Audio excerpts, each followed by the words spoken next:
खबर यूपी के बलिया से है, जहां बीजेपी के अलायंस पार्टी आरएलडी के राष्ट्रीय सचिव अनुपम मिश्र ने देश की आजादी के पहले नायक मंगल पांडे को भारत रत्न की मांग की है और कहा है कि मंगल पांडे के परिवार को यह टीस है कि ब्राह्मण कुल का होने के कारण मंगल पांडे का देश को आजादी मिलने के 78 साल बाद भी उपेक्षित किया जा रहा है।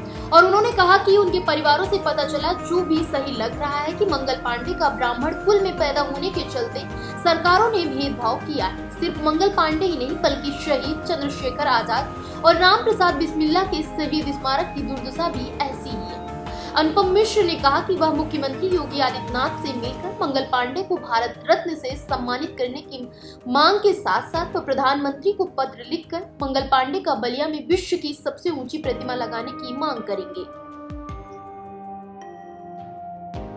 हम लोग एक अमर शहीद सम्मान यात्रा के अंतर्गत बलिया आए हैं और ये हिंदुस्तान की आज़ादी के पहले नायक मंगल पांडे जी की कर्मभूमि है और हम कल उनके गांव नगवा हम गए विज़िट किया और वहां जाकर के ही मन व्यथित हुआ कि उस गांव की उस परिवार की दुर्दशा है। स्मारक के नाम पर एक चारदीवारी है जिसमें लंबी लंबी घुटनों तक घास लगी हुई है।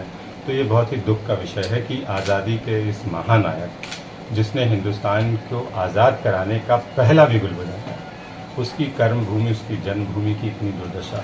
तो ये सरकारों ने कहीं ना कहीं उपेक्षा किया। मुझे इस बात का भी पता लगा कि उनके परिवार से भी टीस ये मिली कि शायद हम लोग ब्राह्मण कुल में पैदा हुए इसलिए सरकारों ने ऐसा भेदभाव किया। तो ये भी बहुत गलत है। उस बात से फिर ध्यान इस बात पे भी गया कि ऐसी ही दुर्दशा जो है वो चंद्रशेखर आज़ाद जी के परिवार की और उनके स्मारक स्थल की है। ऐसी ही दुर्दशा राम प्रसाद बिस्मिल के यहाँ की भी है।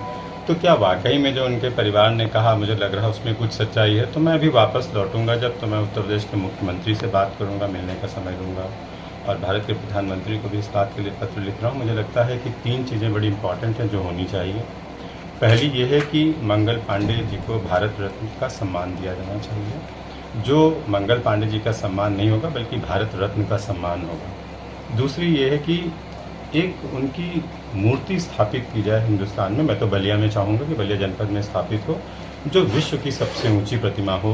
इसलिए भी हो कि उनका कद हिंदुस्तान के किसी भी स्वतंत्रता संग्राम के सेनानी से कहीं ऊंचा है। यदि उन्होंने हिंदुस्तान की आज़ादी का पहला बिगुल नहीं फूका होता तो ना गांधी होते, ना नेहरू होते, ना टैगोर होते, ना अम्बेडकर होते, ना लोहिया होते। तो वो जो बुनियाद उन्होंने रखी आज़ादी की, जिस पर आगे चल करके पूरी की पूरी आज़ादी की इमारत खड़ी हुई, तो अगर हम अपनी बुनियाद की ईंट को ही भूल जाएंगे तो हम आगे अपने आने वाले भविष्य की पीढ़ी को क्या बताएंगे। और एक कहावत है कि जिस देश में नायकों की कद्र नहीं होती उस देश में नायक जन्म नहीं लेता। सर जी, जिस तरीके से देखा जाए कि मंगल पांडे को भारत रत्न देने की मांग आज़ादी के 78 साल बाद क्यों हो रहा है? आप केंद्र में भी है, राज्य में भी है, इसके लिए किस तरीके से आप पहल करेंगे और 78 साल बाद क्यों मांग उठ रहा है? यही मेरा भी प्रश्न है जो आप मुझसे कह रहे हैं। यही मेरा प्रश्न है कि आज़ादी के 78 साल क्यों लग गए मंगल पांडे जी का सम्मान करने में। अगर हम आज भी नहीं आवाज़ उठाएंगे तो हो सकता है 178 साल भी लग जाएं। और जब भी कोई आवाज़ उठाएगा तो ये प्रश्न उसके सामने आएगा। आप मुझसे ये प्रश्न ना पूछकर उन लोगों से पूछिए जो सरकारों में रहे अब तक कि आखिर उन्होंने क्यों नहीं दिया।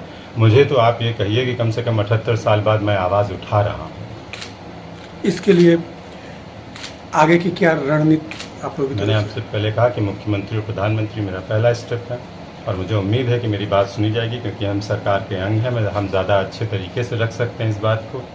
और यदि नहीं भी सुनी गई तो मैं यह जन अभियान के रूप में रहेगा। मैं जनता के बीच में हूँ, जाऊँगा, लोगों से जन समर्थन लूँगा, सबसे बात करूँगा और चाहूँगा कि सरकार पे, चाहे वो केंद्र में हो चाहे राज्य हो, इस बात का दबाव रहे कि आखिर मंगल पांडे जी की कर्म जन्मभूमि पे ये अन्याय नहीं होगा। स्मारक बने, शोध संस्थान बने, विश्वविद्यालय बने, इसको पर्यटन स्थल घोषित किया जाए, बलिया का विकास हो, बलिया को एक स्पेशल जनपद का दर्जा दिया जाए, यहाँ के संसाधनों का विकास हो, ताकि बलिया में एक तो शहर के रूप में बलिया बहुत पिछड़ा दिखाई दिया। फिलहाल इस खबर में बस इतना ही।